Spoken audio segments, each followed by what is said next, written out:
Well, after high school, I became a student at Colgate University. And I completed 3.5 years, and the war came on. I was a class of 42. And while in Lauderdale, I had a call from my father. The draft board is looking for you. You better get back. So we were out of money. So what we did, this was kind of interesting. We went to a citrus orchard and talked with this gentleman who owned it, telling him about our fate, and we had to get back because we were going to be inducted into the service, you know. And so he let us pick all the fruit that we fill up the whole rear of the car, and we sold the fruit. I'll be darned. To buy gasoline to get back to Jamestown. So you could be drafted. That's right. And my first assignment was Camp Butner, North Carolina. We were the ones who I would establish the 78th Lightning Division.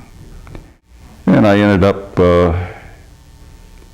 on this very small troop transport. I think there were probably about 200 men and about 15 officers. And we were supposed to go to North Africa, but our orders were changed. We ended up in Panama. And we were in Panama for probably a month taking jungle training. And lo and behold, we didn't go to North Africa, we went to the South Pacific. And we ended up in New Caledonia. And I was being interviewed to be sent north to probably to one of the divisions. See, this headquarters was a split headquarters, I found out. Admiral Halsey was the Navy commander, and Lieutenant General Millard Harmon, Air Corps General. It was before the Air Force was established.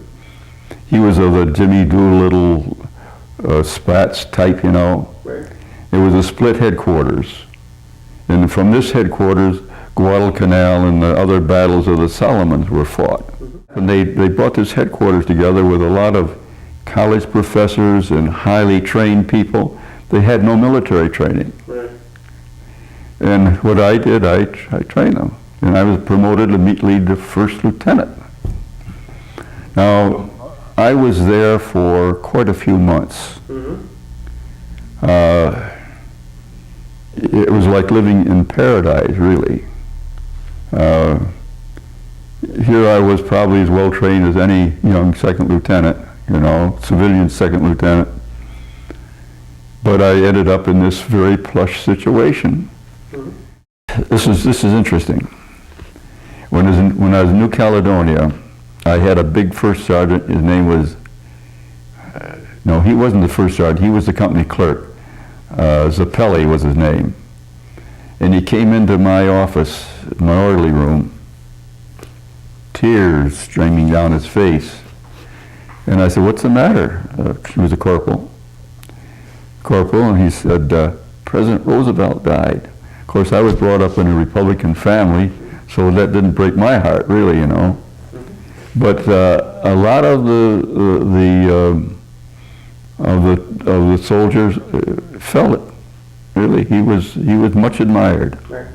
We were sent up to the Philippines, and we stopped briefly in Hollandia, New Guinea.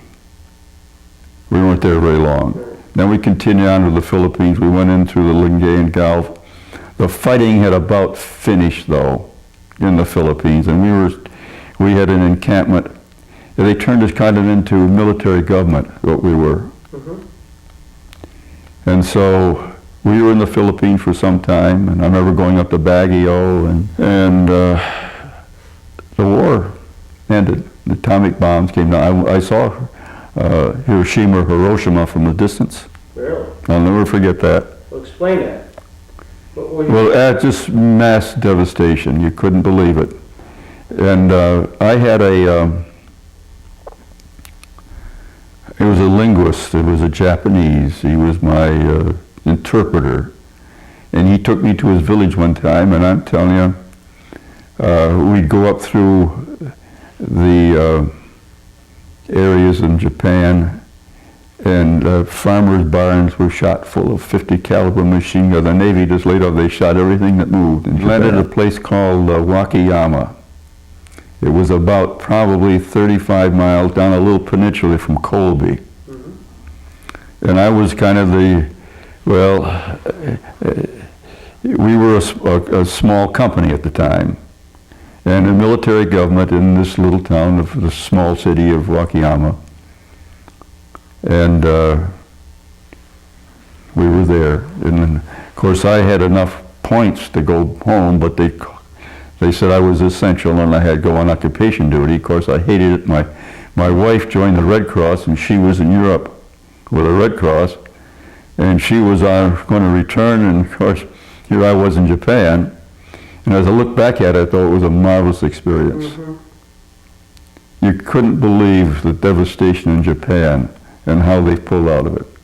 We fed them. We weren't responsible for it, Raleigh, but we did feed them because they didn't have any food. And we had, under MacArthur, we had a very benevolent occupation. And that was one of the reasons that Japan today is still one of our strong allies. As much as they forced our automobile manufacturers and so forth to improve cars and everything, right. they've been a staunch ally of ours. The Japanese, the little bit I know of them, have two sides. They can be very nice and very gracious, but boy, they can be arrogant and tough too. Right. They've mellowed though. They're not like they used to be. How long were you in Japan? We arrived about the same time that MacArthur did in August, and I left in March, I think. Oh, really? Went up to Nagoya, Seattle. The USO had a boat full of dancing girls. And the soldier orders, I'm almost going to turn the boat over. And we went into the officers' mess, and we had a marvelous steak meal, and all of the waiters and everything were German POWs. A significant moment probably was when you discovered, one of them, that you were a soldier. Right. You were going into an entirely different life, you know. Instead of being a carefree college boy, you know, here you're going into a period of discipline, into an entirely different world, one that you never knew about. Did a lot of college students have a hard time with that? I think some did. I knew quite a few flunked out of officers' training school at Benny. Right. Quite a few. But